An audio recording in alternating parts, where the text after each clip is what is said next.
Welcome to the eSports Report. Puckett here with Benson. Benson's back. How are you doing, man? I'm good. I'm excited to be back in New York. It's fun. I've missed you. Welcome home, my friend. You. Welcome home. Thank Well, you. today we're talking UMG, of course. Huge tournament going down in Nashville, $25,000 prize pool, and basically sold out bracket. So, Yeah. first time ever using the new tournament format, which I really loved. I think a lot of the fans really appreciated as we saw 8 open teams get in to play with the pros this time. And not only that, we saw pool play, which was kind of the host of a whole lot of upsets. Yeah, we saw a lot of upsets, and we're going to go in a lot more depth into that later on as well. But, you know, UMG as a whole, it ran pretty smooth, I think it's fair to say. There were a couple of problems. The bomb glitch is something I think kind of put a damper on. Yeah, let's jump into this, Ben. Before we get to the highlights of the weekend, what were the low points of the weekend as we recap? The biggest thing, for me at least, was the bomb glitch. It had a 10.2% chance of occurring. That's...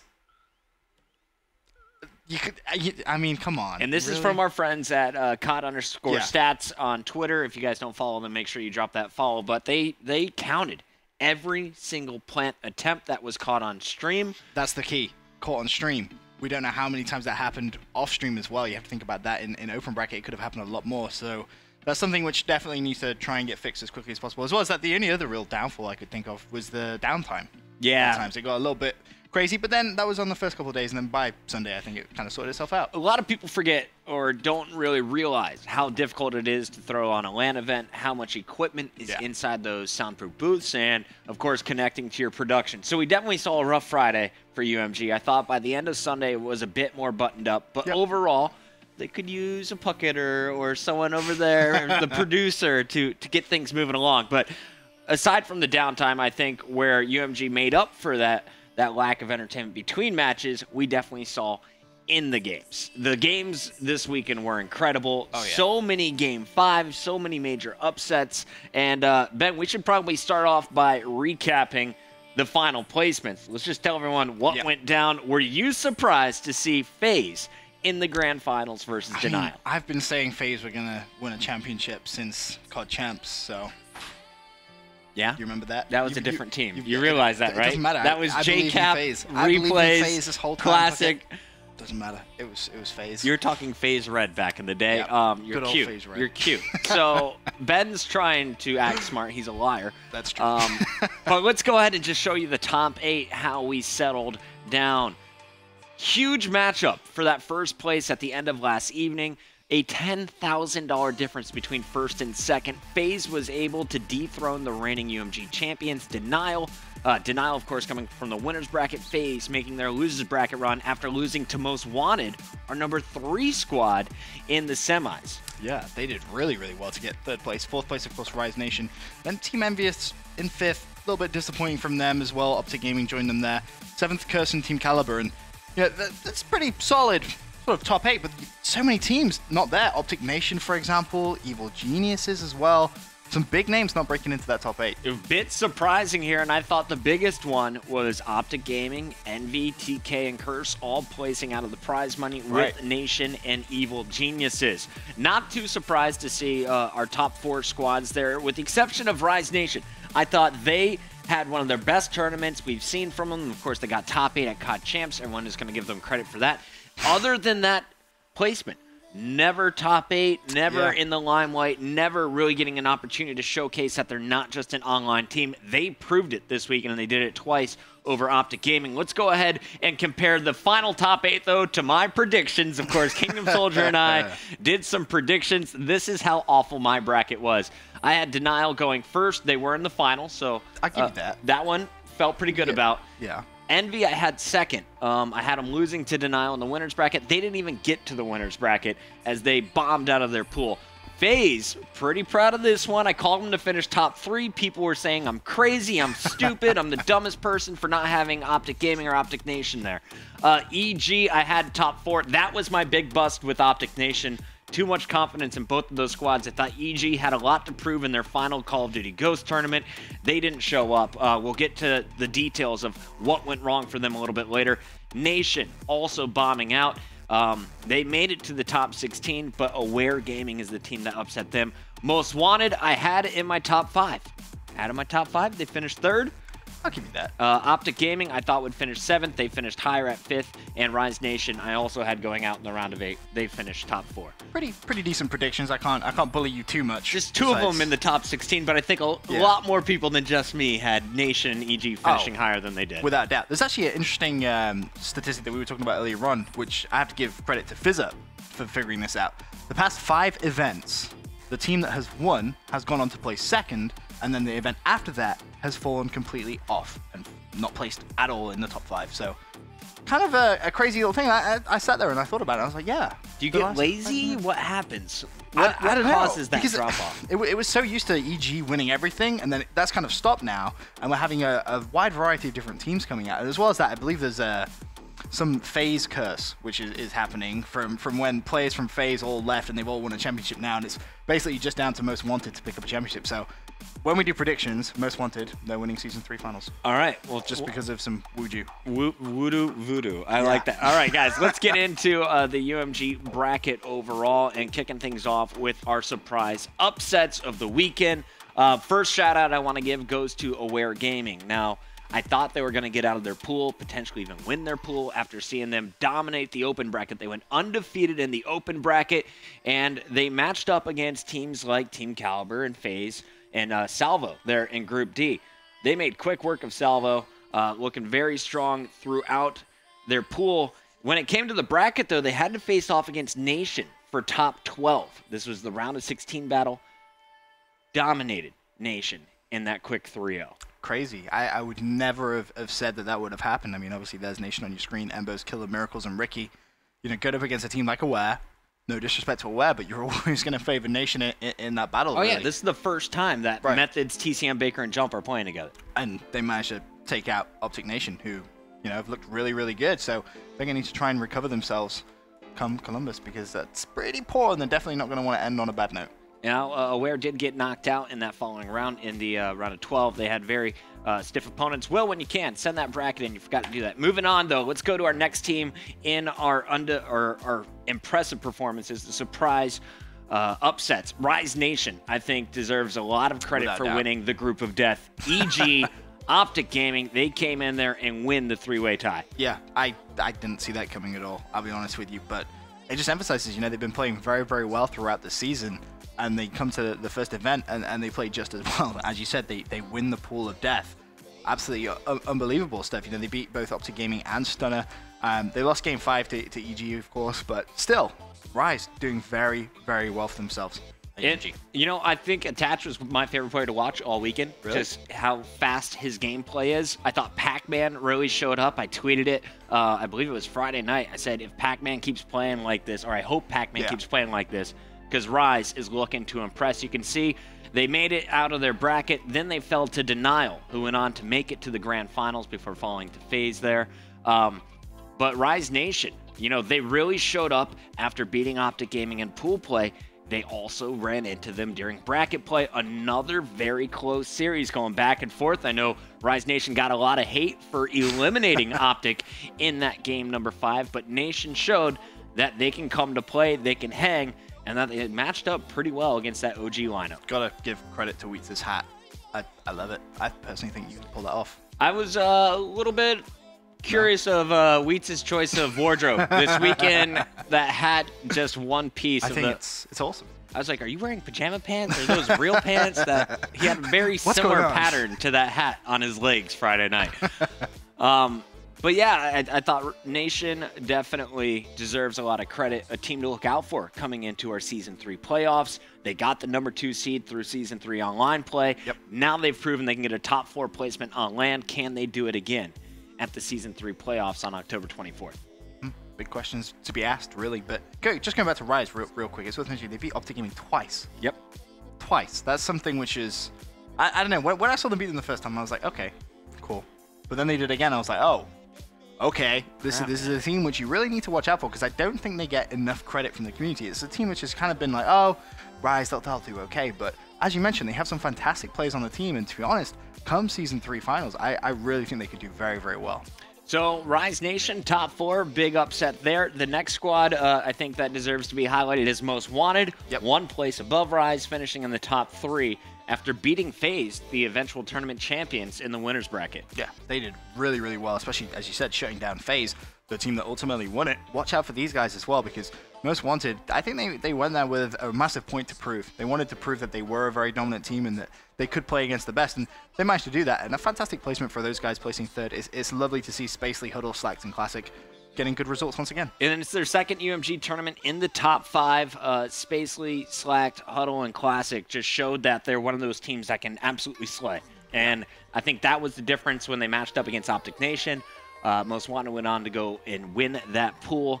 They showed up against FaZe and actually kind of controlled that series. If you guys watched the respawns, very, very solid tournament from them before eventually losing to Denial. But they didn't get 3-0'd by Denial. They at least took a game off of them before matching up with FaZe a second time. But, I mean, if you're looking at this Most Wanted squad, arguably they matched up best against FaZe. They went even 4-4 in their matches against them. And that's just, I personally think they're a very explosive kind of team. You know, Spacely, Classic, Huddle, and Slack, they're a team which, they're good friends, first of all, so they know how each other's going to play. And when it comes down to it, they're not afraid to really just take it to the opposition. I'm kind of surprised that they actually lost to Denial and yet beat FaZe. So I'm not sure what was going on there. I may actually go back and watch that game, because having beaten FaZe, I would have personally thought, oh, if they beat FaZe, they should now go on to beat Denial. Right. Another squad that I think deserves a little bit of attention, we didn't even create a card for these guys, is Curse. Curse did not match up well against Most Wanted. They got 3-0'd there. But where they performed, Enable, Tipsy, Mochila, and Burns off. They looked so strong against Nation, they beat them 3-1 there. Then when they played EX, who actually beat Most Wanted in that group, they 3-0'd them. Not only that, they were the team that knocked out Methods and Aware in that round of 12 and were only eliminated by Envy, who went all the way to Game 5. So this was a squad coming into the tournament that I said, this is absolutely their last tournament playing together. I don't see them playing together in Advanced Warfare. Enable, Tipsy, Moch, and Burns looking very solid in this tournament, a lot stronger than I predicted after they kind of bombed out at the end of Season 3. Yeah, very, very surprised, as you said. It was a team all throughout the end of Season 3 who've been saying, well, motivation isn't quite there, playing as a team isn't quite there. They just didn't look very good. But to come out and play as well as they did, you got to give them some credit, because they managed to put everything behind them and really come out and get some good results for themselves. So those are our surprise upsets, kind of the guys who shocked everybody. Who were the underperformers of the weekend, in your opinion? There were a few. I think Optic Nation you have to mention, because I just personally thought they were going to do a lot better than they did. It comes down to this: Optic Nation. Win their pool, not lose their pool, was the expectation. 3-0'd by Aware Gaming. That should just not happen. End of discussion, really, there. Almost eliminated by Carnage as well. I mean, these are teams which, compared to Optic Nation, they're just not on the same caliber. Yeah, Carnage is an open bracket loser team. So it's kind of like, well, what's going on there? And they took Nation to Game 5. Nation was able to pull it out. But then Aware, I think that was another shocker. It just showed that Nation really couldn't hang with the team that brings the slaying power. Yeah, but 0-3 in pool, like you said at the very start, you can't be doing that if you're Optic Nation. That's just not going to Expectations are way too high for that. Let me scroll up real quick and figure it out. All right, so they took 2 games off of Most Wanted. They did go Game 5 there. They took 1 game off of Curse and only 1 game off of EX. See, against a team like Curse, so they won a total of 4 games in their pool, losing 9. That's bad. Yeah, that's real bad. Not a great tournament for Nation. Who else was on your list of underperformers? I think a team that everyone is going to be sat at home. So yeah, we expect Evil Geniuses. What has happened? The fall of EG is very much been true. There was a time pocket where we'd be sat casting saying this is the most dominant team to ever grace Call of Duty history. Oh yeah, when the are they Kings ever of going to Ghost. lose? Like, it was unbelievable. And Black Ops 2 as well. You got to give them props back then. They were doing fantastic things. Of course, they've had a couple of team changes now, but still, I can't put my finger on exactly what's gone wrong. You know, third in a 3-way tie in Group C. They lost to Optic and Rise, and eventually got eliminated by Envy. Now, you can argue, all right, that wasn't the easiest of run, but this is EG. You know, this is a very, very dominant team, and we expect to see them do a lot better. And I do have to make a correction there. EG actually did beat Rise Nation, but it took them to Game 5. Apologies there on the graphic, guys. But Optic looking very strong against EG. EG kind of hanging in that series. Pretty close games, but it was a 3-0. If you look back on it overall, you know, they were expecting at least a game off of Optic.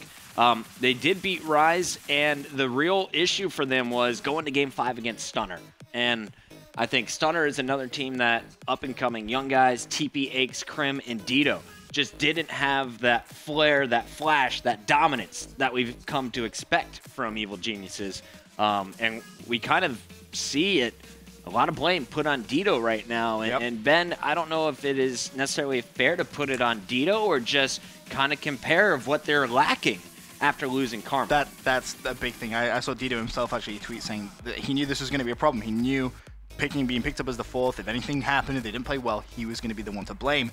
And I mean, we found the stats. Since teaming for Black Ops 2, Aches, TP, and Crim have only placed outside the top 4 once. This was the second time they've done that. Yeah, X Games, they finished 3rd.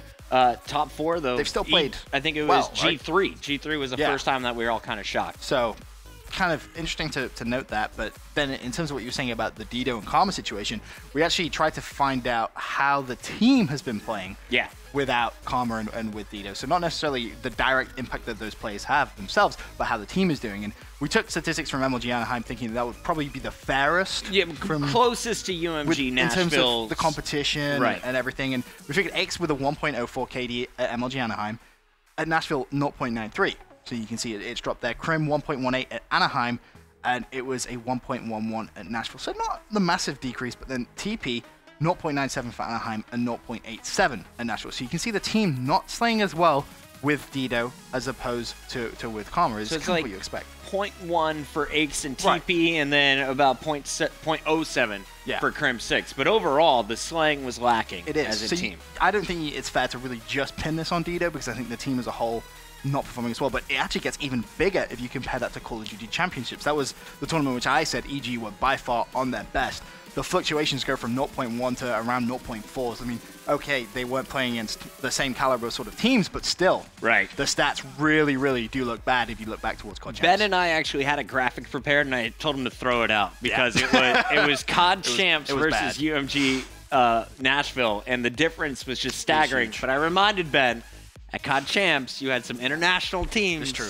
Not necessarily the best in the world. Yeah, so it definitely did affect the statistics somewhat. But it would have been cool to look at. But regardless, pretty interesting stuff. Now, we had 2 major tweets that I wanted to show love to, and this one I found by scrolling through Reddit. So big shout out to everyone on COD Reddit, reddit.com/r/COD competitive if you want to go there for the first time. But here was the first one. Look at the date on this. It's May 18th of 2014. So that's right after they cash in their big check, the $400,000 from COD Champs. But Ake said, just going to answer this because I've been asked so many times. Best player outside of my team is between Dito and Nameless, in his opinion. So that was back in May. Yeah, that was he's been looking at Dito and respecting his gameplay for half of the year now. So again, further emphasizes you can't just put the blame on Dito. It simply isn't his fault. He's been playing well all year long, and even Aches himself, he said he's been looking at Dito and he thinks he's one of the best, as well as Nameless. And Nameless is a player again which I don't personally think that we give enough credit to. But I think he's always a player which does outstanding things. I mean, think back to COD Champs, a 1 versus 3 clutch when his team needed him the most. Fantastic individual. Okay, so our next one. This is the one that kind of made me smile because Ake's always known for his confidence. Let me read it for you because I know it's a little small. It's genuinely bothering me that these events are as easy as they are. We literally didn't scrim once, from Champs to PAX to UGC. I played Halo, Damon played Diablo 3, Tyler played Final Fantasy and Hearthstone, and Crim played CSGO. We only played 13 league matches in a month. It's not even funny that we're able to do this. Please step it up for X Games and Anaheim. Sincerely, love, Patrick. Now, that was during Season 2, right before EG winning got 3rd at the X Games. They did bounce back. They won Anaheim. They beat Optic Gaming there in a very entertaining 10-game series. But since then, we've seen the decline. First, it was Gfinity finishing outside the money for the first time in the year.